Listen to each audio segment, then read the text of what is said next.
dia beritahu tentang lunas perlembagaan, mencari calon ahli parlimen yang mendapat dukungan majoriti ahli parlimen. Tetapi bentuk politik harus berubah. Maknanya yang menang itulah yang janganlah jadi seperti pernah berlaku, menekan yang kalah. Maka harus ada satu menggarap kekuatan semua parti dengan semangat persamaan baru, muafakat baru, bekerja sama untuk menangani masalah COVID-19 dan juga mengangkat semula ekonomi negara. Umumnya itu yang kita bincang. Ketua-ketua parti diminta menyampaikan pandangan. Saya, Saudara Guan Eng, Saudara Mat Sabu dan lain-lain daripada UMNO, PAS, Warisan, Pejuang yang telah dan juga Bersatu yang telah memberikan pandangan masing-masing, tapi semuanya nampak ada satu persefahaman konsensus untuk menghentikan politik lama yang melelahkan dan membosankan dengan cara pelanggaran peraturan dan hukum dan lain-lain, dan kita harus menjurus semula menumpukan ke arah membangun. Jadi isu bukan saja isu pelantikan seorang Perdana Menteri baru, tapi lebih penting yang ditekankan oleh Duli Yang Maha Mulia yang di-Pertuan Agong dan juga Kepada Duli Yang Mulia Tuan Tuntutan Perak selaku Timbalan di-Pertuan Agong adalah untuk menggagaskan suatu bentuk politik baru yang lebih aman dan pelaksanaan semua, mana pihak kerajaan, pembangkang ataupun kerajaan di bawah Pakatan Nasional, Perikatan Nasional sekarang, enjinnya, nyawanya ditentukan oleh pejabat awam.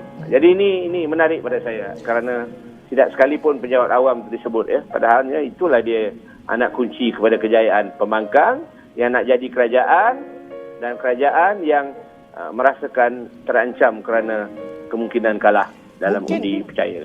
Mungkin Prof. Jadi saya tengok COVID ini jadi bolanya. Di dua pasukan kita heboh dengan main bola kat Malaysia ni. Tengok Manchester United lah, Manchester City lawan Chelsea. Sebenarnya kita melihat satu permainan bola di mana berebut COVID itu bola tu yang disepak sana kemari. Jadi pada saya tak sesuai lah. Ini dilakukan kerana kita melupakan rakyat. Kerana perkataan rakyat itu telah disalah ertikan dan disalah gunakan. Jadi rakyat ni macam dalam bahasa Inggerisnya ialah the notion of rakyat has been vulgarized. Dijadikan sesuatu yang semua orang nak pakai. Semua orang nak gunakan. Saya berjuang untuk rakyat. Tapi akhirnya bukan rakyat itu yang dipertimbangkan, kuasa. Ada 31 kelompok, 31 MP, member parlimen yang berpecah-pecah terpulang tergolong dalam parti-parti berbeza.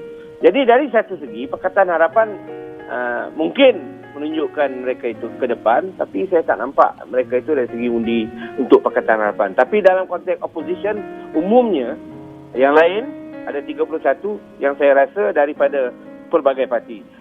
Pelbagai parti inilah yang akan sebenarnya membawakan menerima atau mungkin menerima ini sebagai satu jalan keluar. Jadi di situlah letaknya, ada 31 orang. Mungkin orang UMNO tak masuk, tapi ada lagi yang sesuai yang boleh menyokong ini. Saya rasa di situlah harapan sokongan bipartisan itu. Bukan dari Pakatan Harapan, tapi daripada kelompok opposition ataupun pembangkang yang masih lagi belum menyatakan persetujuan terhadap cadangan Pakatan Harapan menjadikan Anwar Ibrahim Perdana Menteri. Ini juga dengan PA, apa yang saya dapat kalau saya sokong saudara. Ini kita tak tahu. Berita akhbar ini memancing. Fishing. Ini memancing. Jadi pada saya yang sebenar-benarnya keputusan itu apabila undi itu diambil di parlimen. Itu yang sebenar-benarnya. Yang ini saya masih merasakan sebagai permainan silat persepsi yang hendak diketengahkan. Saya tak percaya saudara Anwar Ibrahim hanya akan menerima jadi Menteri Kanan tarafnya untuk pembangkang. Dia nak jadi Perdana Menteri. Ini kita jelas dah 40 tahun lebih dah dia nak jadi Perdana Menteri ni. Jadi saya tak nampak dia berundur. Jadi tawaran ni dari satu seginya itu menawarkan orang yang tak ingin. Dia dah nyatakan daripada dulu macam kenyataan parti-parti terdahulu. Dulu kita dah tawarkan. Tapi mereka dalam keadaan apa nak menawarkan? Apa kuasa mereka, kedudukan mereka. Jadi mungkin ditolak oleh kerana mereka tidak mendapat sokongan dari Pakatan Harapan misalnya. Kerana mereka ini kadang-kadang tidak dianggap sebagai parti yang penting. Hanya parti yang penting ketika nak sokongan. Jadi saya nampak macam ada perebutan. Walaupun dikatakan tak bersetuju, tapi saya tak merasakan tidak ada perbincangan. Dalam 48 jam yang berikut ini adalah waktu yang paling kritikal dalam menentukan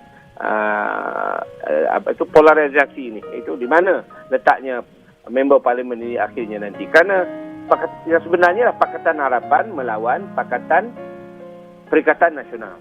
Kemudian ada 30 lebih yang dari Parti Serpihan. Jadi ini dia isu dia. Parti Serpihan ni akan minta. Sebab dia ada 3-4 parti. Masing-masing punya kepentingan diuruskan. Jadi betul lah. Parti Pembangkang, ahli parlimen, tidak ada satu ahli parlimen yang benar-benar majoriti juga. Kalau dibandingkan dengan penyokong Perikatan Nasional. Jadi ini yang pada saya penting kita pisahkan antara 50 ni 100 Perikatan Nasional, 88 Pakatan Harapan, lepas tu Parti Serpihan. Sekarang ni Parti Serpihan mengeluarkan kenyataan, tapi kenyataan ini tidak menyebut pun menyokong Pakatan Harapan. Dia hanya tak setuju dengan PN. Jadi menarik ya, apakah PN akan menjemput mereka, bertemu dengan mereka dulu? Ini saya tak tahu apa langkah selanjutnya, langkah strategik PN selanjutnya berkait dengan 30 orang yang Parti Serpihan, termasuk golongan pelarian UMNO. Saya panggil pelarian refugee, UMNO refugee, lari tinggalkan UMNO. Kerana UMNO lain ada yang lebih besar bilangannya bersama UMNO dan PN, tapi ada 11 ke 14 orang yang saya anggap sebagai political refugee lah dalam konteks politik Malaysia terlibat. Tidak ada satu pun terlibat secara langsung, tetapi masing-masing terlibat dalam pandemik, penyelesaian dan vaccination. So itu kena perhatikan. So dari segi politik, pilihan raya ini jauh lagi. Walaupun sebelum tahun 22 ataupun saya tak nampak Dewan Rakyat ni akan dibubarkan untuk pilihan raya dalam masa terdekat. Saya tak rasa ini akan disetujui oleh Agong. Jadi kalau begitu, masih lagi berlegar di sekitar ahli politik yang 100 orang ni. Jadi 110 ke 120 ke dia akan berkisar di kalangan ahli politik ini. Ketuanya, siapa ketuanya, sekarang kita dengar baru ada lawan. Jadi pada saya rakyat akan membuat pilihan dan ini baik sekali untuk rakyat melihat dan membuat keputusan, kerana rakyat Malaysia ni pada fikiran saya sangat matang. Dan satu perkara yang kita mesti ingat, bukan semua rakyat Malaysia ni sama. Ada kelompok yang terkesan oleh COVID ni ramai. Jadi saya dapat bercakap dengan penyokong-penyokong parti lawan bahawa oleh kerana orang yang banyak sekali buat bisnes small and medium ni lah kumpulan etnik Cina, mereka ni sengsara. Apa pandangan mereka? Ini semua kita tak tanya dan kita tak tahu. Dan DAP tidak mahu cakap soal ini kerana mereka tahu mereka mungkin didesak untuk menyokong atau bipartisan. So there are so many unspoken. Ada banyak perkara yang kita dengar ni diulang-ulang, tapi kita tak fikirkan macam mana kalau DAP buat keputusan menyokong. Siapa yang boleh fikirkan? Katakan dia kata Pakatan Harapan, Anwar dan sebagainya, tapi kalau Anwar pula nak ambil Zahid dan kawan-kawan masuk, apa DAP sokong ke atau tidak? Jadi ini pertimbangan ini bukan lagi pertimbangan rakyat sebenarnya, pertimbangan kuasa ahli politik. Ini dah sebabnya menyebabkan mereka itu terpisah dan tawaran-tawaran yang diberikan oleh Perikatan Nasional ni tidak dilihat sebagai jalan tengah. Ini mungkin mereka menganggap secara sinis ini adalah umpan-umpan. Tapi umpan ni tak dimakan. Perikatan Nasional satu hal. Pergolakan dalam UMNO satu hal. Jadi bila pilihan raya datang, dia tidak akan timbul soal COVID ini. Dia akan timbul dari segi pecahan-pecahan ini. Dan akan timbul. Dulu you UMNO, kemudian you menang dan pergi ke bersatu. Mengapa? Jadi sekarang you tak boleh bertanding tempat. Jadi isu-isu ni isu yang serius dan benar di peringkat grassroots. Jangan kita lupakan. Yang kita ingat permainan di parlimen ini. Permainan parlimen ini permainan kuasa di antara pihak yang dikalahkan ataupun mengalahkan diri sendiri dalam tempoh 22 bulan dan sampai sekarang pedihnya terasa mendalam dalam hati mereka. Jadi ini kita jangan lupa bahawa ini telah berlaku dalam negara kita. Jadi keras penentangan ini oleh kerana akibat daripada kekalahan yang tak pernah berlaku. Pertamanya BN kalah, tak pernah berlaku dalam 61 tahun. Jatuh 22 tahun, tak pernah juga berlaku dalam sejarah. Jadi pada saya kesannya kedua-dua ini amat mendalam sampai sekarang. Itu sebabnya saya pernah sebut pembangkang kata kerajaan ini kerajaan gagal. Tetapi pembangkang mengapa tidak pernah menjadikan pembangkang prihatin sebagai slogan? Tidak pernah. Jadi pada saya menunggu pembangkang yang prihatin untuk menjawab 7 perkara yang ditawarkan ini. Adakah lagi tawaran yang lain atau permintaan lain? Jadi itu yang kita harus saksikan dalam